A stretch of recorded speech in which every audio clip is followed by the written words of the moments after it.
Key West. How did this become paradise? Henry Flagler. One man could take credit for the transportation systems, the streets, popularity, and tourism of today's modern Florida. In 1862, Flagler founded Flagler and Salt Company to support the military during the Civil War.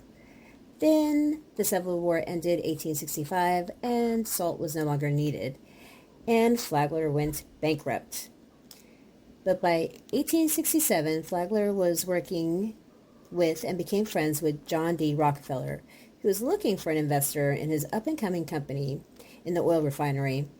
By 1870, Standard Oil was born, and by 1872, they were the leader in American oil refining industry and were producing 10,000 barrels of oil a day. By 1878, Flagler moved to Jacksonville, Florida for his wife's failing health. By 1881, her health failed her, and Flagler remarried, and 2 years later he traveled to St. Augustine with his new wife and turned his attention to the beautiful surroundings in Florida. By 1885, Flagler purchased a railroad system, which would later be known as the Florida East Coast Railway System, and started to build a hotel in St. Augustine. By 1888, tourists were flocking to the newly built hotel. 1890, Flagler had built a railroad bridge across the St. Johns River and purchased a hotel north of Daytona.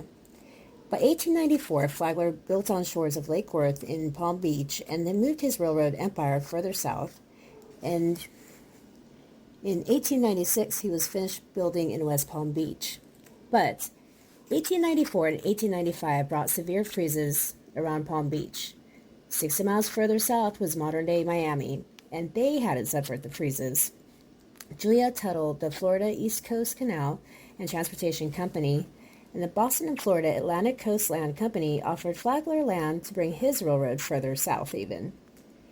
By 1896, Flagler had also reached Biscayne Bay, where he dredges the channel, builds streets, develops the first water and power systems, and even financed the town's first newspaper. Now that Miami was established, Flagler married his third wife, and in 1905, when the United States took on the Panama Canal project, Flagler decided that he would extend his railroad another 156 miles south to the tip of Florida to take advantage of the United States' closest deepwater port to the Panama Canal. To accomplish this vision, Flagler would have to build his railroad on top of the water. The project involved more than 24 bridges to reach Key West and would take 7 years. On January 22, 1912, Henry Flagler officially arrived in Key West, and that is the original founder of the modern-day tourism in Key West and Florida.